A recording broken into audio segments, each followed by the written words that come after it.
प्यारे साथियों, हमारा परिवार का आज का ये सुंदर सा कार्यक्रम दुआओं की दौलत कमाए, परिवार में खुशहाली आएगी, ऐसा हम सभी के जीवन में अनेकों बार हुआ है।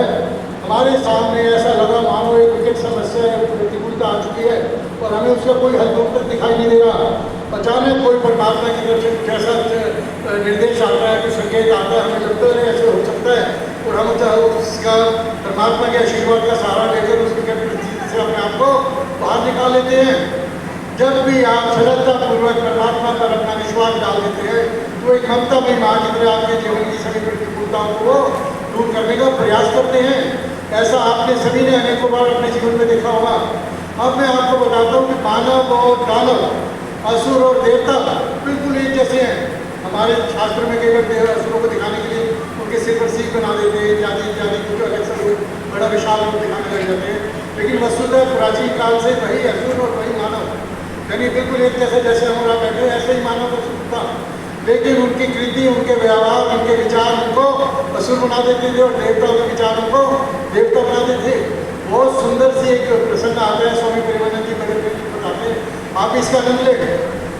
असुरों ने अपनी एक सभा की, मीटिंग की, तो बड़ी गंभीरता से विचार विमर्श चिंतन चल रहा है। हम भी देवताओं की पूजा, प्रार्थना, उपासना, पूजा, तपस्या करते हैं, हजारों हजारों वर्ष करते हैं, हमें वरदान भी मिलते हैं, उसके बावजूद भी हम हर जगह हार जाते हैं और देवता विजयी रहते हैं। क्या कारण है? उन्होंने कहा जरूर ब्रह्मा जी इसमें हमारे साथ पक्षपात करते हैं। सभी इकट्ठे होकर उन्होंने अपना डेपुटेशन बनाया, ब्रह्मा जी के पास गए। 5 लोग 6 लोग थे ना, प्रमुख लोग असुरों के जो सर्वोपरि थे। ब्रह्मा जी, हम भी आपकी तपस्या करते हैं हजारों वर्ष तक, हमें आप आशीर्वाद भी देते हो, फिर भी समय आता है तो हमें हार मिलती है, मौत मिलती है, क्या कारण है? ब्रह्मा जी मुस्कुराए, बोले कोई कारण नहीं है, मैं आपको बड़े प्रेम से बताता हूँ। अगले रविवार को गणपति गार्डन में शाम के 6 बजे आपका हम प्रीति भोज करेंगे, आपको हम डिनर पर बुला रहे हैं, आपको हम पार्टी दे रहे हैं। आप सभी असुर जितने भी हैं, सैकड़ों हजारों लाखों, सभी आए और वहाँ पर अपना आनंद लें अपने भोजन का। और अपना जो मेन्यू है वो हमारे जो सेक्रेटरी है उनको लिखा दें कि आप क्या क्या भोजन पसंद करेंगे। असुरों का भोजन क्या क्या हो सकता है बताओगे आपको भी? मांसाहार, सभी तामसिक पदार्थ, मदिरा इत्यादि इत्यादि, जो हमारे विचारों में, हमारे जीवन में तामसिकता लाते हैं, हमारे जीवन को गिरावट क्यों लेके आते हैं। असुरों ने सभी 11 तरह की शराब लिखवा दी, 12 तरह के मांस के व्यंजन इत्यादि इत्यादि इत्यादि लिखवा दिया, पूरा मेन्यू हो गया। अगले संडे को शाम को 6 बजे आप वहाँ पर आ जाना, आपकी बड़ी सी पार्टी करेंगे और हो सकता है आपके प्रश्न का उत्तर भी वहाँ पर मिल जाए। अब उन्होंने देवताओं को बुलाया, तो ऐसा है कि मैंने 6 बजे उनको इन्वाइट किया है और 8 बजे उसी स्थान पर आपकी सभी देवता एकत्रित हो और आप भी अपना क्या लिखवा दो, मेन्यू, क्या क्या खाना पसंद करोगे। आप में से बताइएगा कोई देवता क्या खाते हैं? दूध, दही, देसी घी, सादा भोजन, उसके साथ साथ क्या क्या, यानी जितने भी सात्विक पदार्थ, फल, दूध, दुग्ध आहार, फलाहार इत्यादि जितनी भी चीज़ें थी अपनी उत्तम वस्तुएं जो हमारे शरीर के लिए पौष्टिक होती हैं, लाभकारी होती हैं, हमारे शरीर को स्वास्थ्य का भी लाभ देती हैं, सभी चीज़ें उन्होंने लिखवा दी। देवताओं को भोजन होता है, ध्यान रखना, आपने देखना कि देवता का भोजन क्या और असुरों का भोजन क्या है। अब निश्चित समय पर अगले रविवार शाम को 6 बजे सारे असुर इकट्ठे गए होकर बढ़िया बढ़िया कपड़े पहन के गणपति गार्डन पहुँच गए।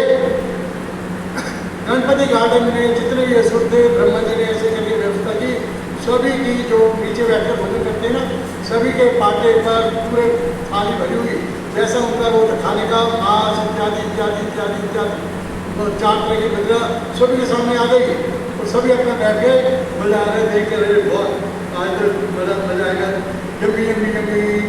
वो खाने के लिए उन्होंने हाथ आगे किया तो ब्रह्मा जी बोले ठहरो। क्या बोले ब्रह्मा जी? ठहरो, मेरी एक छोटी सी शर्त है। बोले अब क्या शर्त है भाई? सामने भोजन पड़ा, शर्त किस बात की है? बोले नहीं। वहाँ उन्होंने देखा कि उनके भोजन की प्लेट के साथ साथ 2 फुट के स्टिक्स और छोटी सी एक रबर बैंड वो रखे थे, हर एक के पास 2 फुट के स्टिक्स थी, यानी ऐसी डंडियाँ थी और रबर बैंड थे। बोले सभी अपने अपने दोनों हाथों पर एक रबर बैंड के जो ना अपनी स्टिक्स को बैंड कर लो, यानी आप उन्होंने जब अपने 2 हाथ बैंड किए तो क्या कैसे हो गए? कलाई मुड़ नहीं सकती, सीधी रहेगी, दोनों हाथ कैसे हो गए उनके? बोलो ढिलाई मुंडी शक्ति सीधी रहेगी। ऐसे सभी को उन्होंने ऐसे हाथ किया और सभी के हाथों में बैठ लगे वो सभी गिलाई ऐसे हो गई। ब्रह्मा जी बोले आप अपना भोजन करो। बोले ठीक है। अपना एक उठाया बड़ा सा हार बना के और मुँह में तो जा नहीं सकता। उन्होंने क्या किया उसको सारा मुँह पर गिरा, कपड़ों पर गिरा, फिर बाएं हाथ से उठाया। उन्होंने ऐसे किया। उन्होंने 3-4 मिनट प्रयास किया, मुंह में बिल्कुल तो नहीं जा रही है और उसके अलावा आसपास सब कुछ बिखर रहा है, सारी चीज़ें खराब हो रही है, कपड़े खराब हो रहे हैं, मुंह खराब हो रहा है। सामने वाले देख के हंस रहे हैं एक दूसरे को, सभी का हाथ एक जैसा हो गया। 5-10 मिनट तक उन्होंने ट्राई किया। उसके बाद गुस्से में पैर पटकते हुए उठ खड़े हुए। ब्रह्मा जी आपने क्या मजाक बनाया हमारे साथ, ऐसा करना तो हमें बुलाना ही नहीं था, इत्यादि इत्यादि। ब्रह्मा जी से रुष्ट हो गए वो। ब्रह्मा जी फिर मुस्कुराए, बोले आप सभी अब साइड में आ गए, साइड में कुर्सियाँ लगी ना स्टेडियम में, वहाँ बैठ जाए। अब इसके बाद यहाँ पर देवताओं का समय आने वाला है। उसी स्थान को साफ किया, देवताओं के मेन्यू लगा दिए गए, खीर पूरी हाथ हो गई था वापस। देवताओं को उठा दिया। देवताओं ने कहा अब शुरू करें, बोले नहीं स्टिक बांधो, उसके बाद आप भोजन कर पाएंगे। सभी के हाथों पर वही स्टिक आ गई, देवताओं के हाथ पर वो बिखरे थे। देवता मुस्कुराए, स्टिक को लेकर घबराए नहीं, वो घबराए नहीं जैसे असुर घबरा रहे थे। उन्होंने क्या किया, ध्यान से सुनना देवता क्या करता है। उन्होंने अपने सामने वाली पंगत में जो उनके साथी रहते थे, उन्होंने गोल घुमाया, सामने वाली पंगत के साथी के मुंह में डाल दिया। सामने वाले ने तोड़ लिया, अपनी जो भी था अपना पंगत भरी खीर की और सामने वाले की मुंह में। सभी ने बड़े प्रेम से बड़े घर पे भोजन का आनंद लिया। अब उस असुर सामने लेकर चला रहे हैं, बोले ये क्या हमारे साथ धोखा किया है। ब्रह्मा जी बोले दोनों के सामने एक ही शर्त थी कि आपके हाथ पहन रहेंगे। असुर ने क्या किया, स्वयं खाने का प्रयास किया, स्वार्थी बना। उसने नहीं सोचा कि दूसरे को मैं खिलाऊं तो आनंद आएगा, लेकिन देवता ने क्या सोचा, यदि मैं दूसरे को खिलाऊंगा तो मेरा जीवन अपने आप ही खुशियों से भर जाएगा। उन्होंने भरपेट भोजन का आनंद लिया। असुरों को समझ आ गया कि हमारी छोटी सोच हमें असुर बनाती है, हमें जीवन में नाकामयाब करती है, हमें प्रभु का आशीर्वाद से वंचित करती है। यही बात आज हमारा परिवार के माध्यम से सभी को कहना चाहूँगा, आपकी सोच यदि देवताओं वाली है, आप दूसरों की मदद करना चाहते हैं, दूसरों के जीवन में सहयोगी बनना चाहते हैं, तो आप अपने आप एक देवता हैं। यदि इसके विपरीत है तो आपको कहने की आवश्यकता नहीं। हम लोग क्या है, हमारी सोच ही हमें देवता बनाती है, हमारी सोच ही हमें नीचे को गिराती है। हम सभी समाज में भगवान के भेजे हुए सबसे जो है दिव्य प्राणी हैं। हमारा काम है इस पूरी धरती को खुशियों से भरना और सभी के जीवन में नंद को लेके आना। बड़े प्रेम से बोलेंगे भारत माता की जय।